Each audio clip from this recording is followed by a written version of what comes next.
tänane esinemine on natuke vastuoluline minu enda jaoks, sellepärast et ma räägin teile täna pakutavast toetusmeetmest, millele saab toetustaotlusi esitada, aga ma tegelikult tean, et seda soovitakse natukene muuta. Ma ütleks selle kohta lihtsustada, aga kuna ma ei ole täna ühtegi mustvalget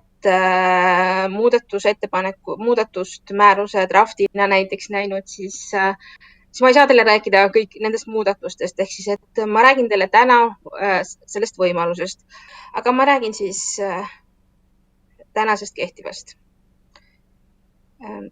Slaid ja vahetub. Ehk siis, et digitaliseerimise teekaardi eesmärk on siis see, et ettevõte kaardistaks enda oma seisu ja saaks teada, mis on tema nii-öelda digitaliseerituse olukord. Ja kui ta saab sellest nagu teadmise ja ülevaate, siis tal on nagu võimalik erinevaid parandustegevusi ellu viia ja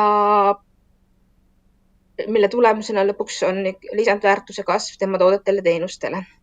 Antud toetus on Euroopa struktuurifondide toetus. See on eelarvega 1,5 miljonit. Seda on rohkem, kui oli Eesti raha digidiagnostikas. Juhin teie tähelepanu sellele ka, et ka sellel toetusel on hea tava. Hea tava on meil veebis kättesaadav sellel aadressil es.ee/hea tava. See pigem on mõeldud selleks, et saaks nagu süsteemselt aru, mida tahetakse, ehk siis, et kuhu sellega kõige soovitakse välja jõuda, et kuidas seda peaks protsessina alustama, käitama, mis on nii-öelda see minimaalne tulemus, milleni peaks jõudma, et see on natuke rohkem lahti kirjutatud, kui täna võib-olla määruses on.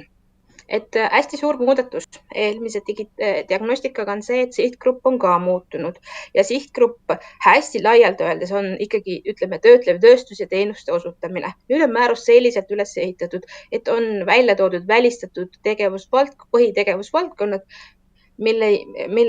kui see on ettevõttel, siis nemad ei saa tulla taotlema, aga tegelikult väga suur hulk ettevõtjatele see toetus sobib ja nad saaksid tulla toetust taotlema.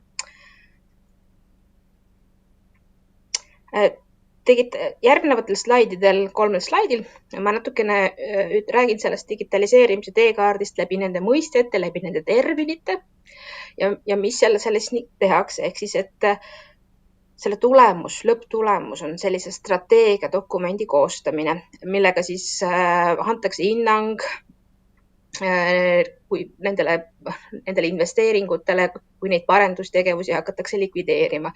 Et kui teha need parendustegevused, need investeeringud, siis mis on see kasu-kahju suhe, ehk siis, et kui palju peate investeerima, mis selle lõplik nagu tasuvusaeg on ja kasu sellest saadakse. Ja tänase kehtiva määruse alusel on siis digitaliseerimise teekaart natukene üks lisandus on siis, et vähemalt ühe kitsaskoha lahendamise osas peaks jõudma nii-öelda lähteülesanne staadiumisse ehk koostatakse lähteülesanne, millega põhimõtteliselt võiks ettevõte minna kellegi teenuse osutaja juurde, kes võiks talle siis sellise arendustegevuse teha. Täpsustades on siin veel, et mis asi see digitaliseerimine on ja mis on need digitaalsed tehnoloogiad. Ehk siis digitaalsete tehnoloogiate osas on see määrus grammi edasi astunud. Ma lähen ka kohe järgmise slaidi juurde, kus on välja toodud siis mis need digitaalsetel tehnoloogiatel põhinevad rakendused on. Täna nad on sellises loetelus, ehk siis see lähteülesanne ühe selle kitsaskoha parandamiseks peaks olema nendes digitaalsete tehnoloogiatel põhinevate rakenduste põhjal tehtud. Määruses on ka kompaktselt välja toodud, et mis see teekaart peab sisaldama, kuidas seda koostatakse, aga siin ma vihjasin teile juba sellele hea tavale ja hea tava räägib seda natukene rohkem lahti. Seda protsessina peaks tegema niimoodi, et see on koostöö teie ja teenuse osutaja vahel. Ehk siis, et see ei ole nii, et teie ettevõttesse saabub konsultant ja sealt väljub konsultant, ulatab teile nii-öelda digitaliseerimise teekaardi. Ehk siis, et kogu see ettevõttepoolne siseteadmine, kõik sellised peavad tulema ettevõtte poolt. sellesse meeskonda peab olema kaasatud keegi, kes oskab protsesse kaardistada ja ka kolmas kompetents on siis see, et keegi, kes tunneb neid digitaalseid tehnoloogiaid ehk saab neid arendusettepanekuid lahendusi pakkuda. Taotlejatest rääkida, see toetus sobib väikestele, keskmistele ja suurtele. See ei ole alustavale ettevõttele mõeldud toetus. Selle toetuse puhul on see, et selle ettevõtte 2 eelmise majandusaasta põhitegevuse keskmine müügitulu peaks olema vähemalt 200 000 eurot. Ja siin on hetkel see piirang ka, et kui digidiagnostikat ehk siis seda Eesti raha toetust on juba kord saadud, siis seda ei saa saada. Samuti ei tohi olla taotleja raskustes. Taotlemine toimub meil üleüldse nüüd struktuuritoetuste e-toetuse keskkonnas. See taotlemine võib-olla on gramm keerulisem, kui ta oli EAS-i enda keskkonnas, aga selleks on näidisjuhend olemas. Meie inimesed nõustavad, meie infokeskus nõustab, et kui on mingeid küsimusi. Võib-olla selle taotluse juures ma lihtsalt soovitan seda, et me oleme püüdnud kõik, mida võimalik eeldefineerida. Kasutage seda ja ärge rohkem midagi muud sinna lisage juurde, et seal küsitakse erinevaid näitajaid, indikaatoreid ehk et need, mis seal juba välja pakutud on, kasutage neid. See toetus eeldab seda, taotlema tulemine eeldab seda, et teil on vähemalt 3 hinnapakkumist võetud ja siis on 1 valitud hinnapakkumine. Siis peaks olema bilanss ja kasumi aruanne eelmise kvartali lõpu seisuga. Täna tähendab siis tegelikult seda, et 31. märtsi. Siis, kui te saate need hinnapakkumised, siis sealt peaks olema välja teile loetav digitaliseerimise teekaardi teostaja läbiviija referentsid. Me oleme teinud selleks vormi ka. Ja siis ka ettevõtte poolsest meeskonnast me tahaksime nagu aimu saada ja selleks on ka selline vorm, kus on võimalik seda ettevõtte poolset meeskonda, nende kompetentsi, nende panust sellesse projekti keeldada.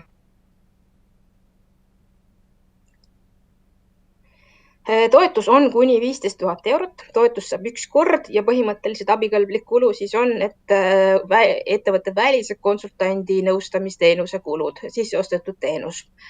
Selle toetuse puhul võib-olla selline triki ja keeruline koht on see, et me saame siin pakkuda nii grupierandit ehk riigiabi ja ka vähese tähtsusega abi. Et võib-olla paljud teavad, et vähese tähtsusega abiel on limiit, et 200 000 eurot ettevõtte kohta jooksev aasta ja 2 aastat minevikku. Ehk siis, et me püüdsime pakkuda siin alternatiivi ja me tegelikult soovitan küll ettevõtetele, kes on väike ja keskmise suurusega, nemad saavad seda kasutada, valida sealt alati endale nii-öelda selleks abiliigiks grupierandi artikkel 18. Me oleme need seal taotlusvormis eeldefineerinud ja kasutage seda. Sest toetusprotsent on tegelikult üks ja sama nii VTA-d kasutades kui kasutades grupierandi artikleid, artiklit 18. Ainus erand on siis lähteülesande koostamine, et seda on võimalik ka ühe teise grupierandi artikli abil teha ja siis on toetusprotsent 70, kui ettevõte asub väljaspool Tallinnat ja Tartu linna ja ostab seda konkreetset lähteülesande teenust teadmussiirdeasutuses. Põhimõtteliselt ütleme, et see on ülikool. Kui see on Tallinnas ja Tartus, siis on see protsent ikkagi 50 ja mina soovitan selle ettevõttel kasutada ikkagi grupierandit artikkel 18. Võib-olla see on natukene selline keeruline ja tehniline, et kui selles osas on vaja abi küsimusi, siis aitame teid. Väikesed sellised tähelepanekud, et kõik kulud peavad olema tasutud pangaülekandega, tehinguid ei saa teha seotud isikute vahel, käibemaks ei ole abikõlblik ja hästi oluline on sellest võib-olla kõige olulisem üldse on see, et ennem tuleb esitada taotlus ja siis võib hakata neid tegevusi tegema, lepinguid sõlmima, kulusid, arveid võtma ja arveid tasuma. Ehk siis, et ennem tuleb esitada taotlus. Projektiperiood on 6 kuud, see pigem on lühikene periood, kui oli veel nagu koroonaeelne aeg, siis tegelikult see projektiperiood digidiagnostikas täiesti õigustas aga kui on seda vajadus ikkagi pikendada, siis seda saab ka pikendada. Siin me teeme ühe lihtsustuse, mida väga ettevõtlusmeetmetes tegelikult ei olegi kasutatud, on see, et me maksame toetuse välja kindlasummalise maksena ehk kui esitatakse taotlus, siis me hindame seda taotlust ja selle tulemusena peame kõik komponendid ära hindama ja kui ettevõte saab rahastamisotsuse, siis ta viib tegevused ellu. Lõpptulemus on siis digitaliseerimisteekaart, esitab meile selle ja me maksame toetuse välja. Ei ole vaja meile esitada igasuguseid maksedokumente, kuludokumente, ühtegi sellist dokumenti me ei vaja. Aga me teeme selle väljamakse siis, kui see töö saab meiepoolse heakskiidu. Taotlemine, jah, ma ütlesin teile, et me kasutame selleks nüüd uut keskkonda ja meie veebist on otselingid sinna. Võib-olla olen jah siin toonud sellised väikesed kohad lihtsalt meeldetuletusena, et mis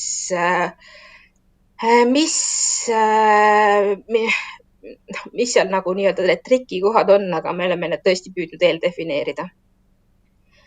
Menetlusaeg on 20 tööpäeva. Me hindame seekord taotlusi sisuliselt, hindamismetoodika alusel. Hindamismetoodika on veebis kättesaadav ja me põhimõtteliselt hindame kahte komponenti ehk siis, et kas see projekt on ettevõttele sobiv, kas tal on selle järgi vajadus, kas see on põhjendatud ja teine ots on siis see projekti kvaliteet, kus me hindame nii-öelda ettevõtte endapoolset meeskonda, teenuse osutaja meeskonda ja ettevõtte võimekust seda projekti ellu viia, ehk siis, et rahalisi võimekusi näiteks ja sellist poolt.